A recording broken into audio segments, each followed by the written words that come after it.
अरे लाली लाल अखिया हमर सासू जी देखावई रे जान जान रे सासू जी देखावई रे जान रे जान रे जान छोरी रे दाहो शिवा गुरु के भजनिया रे जान रे जान छोरी रे दाहो शिवा गुरु के भजनिया रे जान लाली लाली अखिया हमारा सासू जी देखावई रे जान लाली लाली अखिया हमारा सासू जी देखावई रे जान जान रे सासू जी देखावई रे जान रे जान रे जान। एक मिनट, जितने भी हमारे शिव गुरु के भक्त हैं इधर से महिला लोग सभी आदमी हाथ उठा लेंगे और इधर से जितने भी हमारे गुरु भाई हैं सब आदमी हाथ उठा लेंगे। जो शिव गुरु के भक्त हैं और जो सावन में बाबा के जल चढ़ाने जाते होंगे एक बार प्रेम से बाबा का नाम लेके जयकारा हो जाए। बोले शंकर भगवान की, बाबा भूतनाथ की।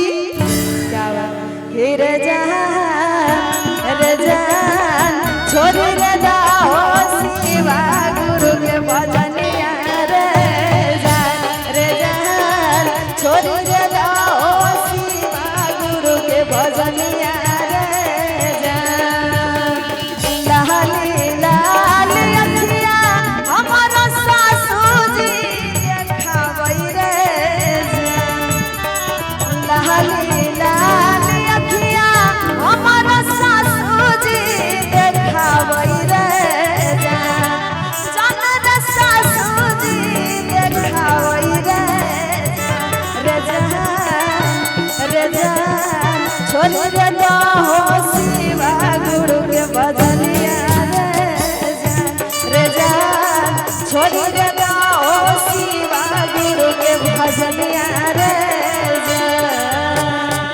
ताली हो जाए, एक बार ताली।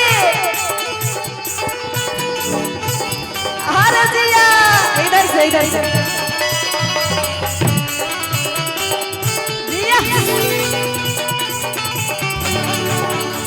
ओहो और जिया।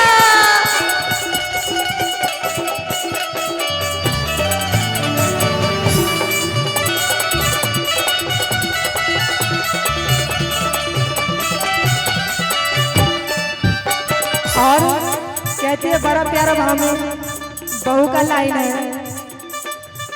हरे के तनो समझई भो सासू है के तनो करियै भो रे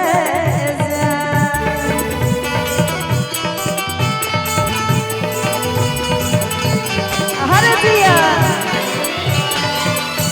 आहे के तनो समझई भो सासू के तनो करियै भो रे जान जान रे के तनो करियै भो रे जान रे जान रे जान। एक मिनट, इधर से हमारे चाची लोग कौन कौन चाहते हैं शिव चर्चा नहीं छोड़ेंगे? कोई कितनों भी बोल देंगे लेकिन शिव चर्चा नहीं छोड़ेंगे।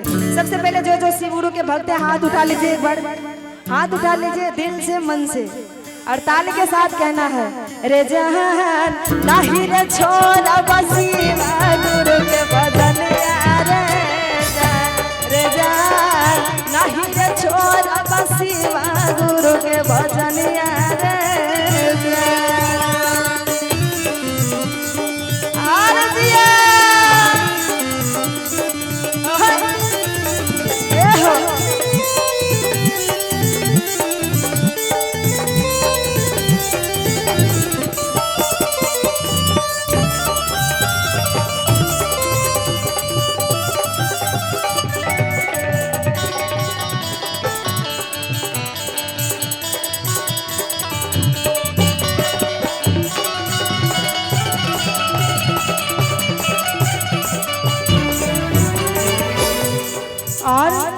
कहती है कि आप कितना भी गाली दे लीजिए, लाइट को व्हाइट कर दीजिए।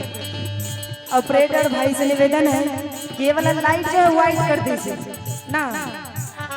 किधर गए हमारे भैया, व्हाइट करवा दिया, इसको व्हाइट कर दीजिएगा, लाल पीला मत कीजिएगा। और कहती है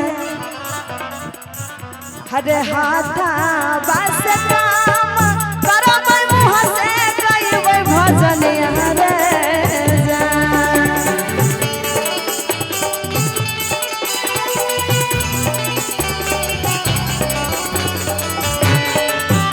हरे हाथा बस काम करो मुँह से कई भजन रे जान जन रे मुँह से कई भजन अंतिम बार सभी आदमी हाथ को ऊपर करके और ताली के साथ कहना है बड़ा प्यारा भाव में। रे जान नहीं रे छोरा भाई शिवा गुरु के भजनिया रे जान, रे जान नहीं रे छोरा भाई शिवा गुरु के भजनिया रे जान, रे जान नहीं रे छोरा भाई शिवा गुरु के भजनिया रे जान, रे जान नहीं रे छोरा भाई शिवा गुरु के भजनिया रे जान। बोलिए शंकर भगवान की, भैया हरिंदर की, नीलम दीदी की, हमारी शिष्या बहना की, हमारे गुरु भाई की।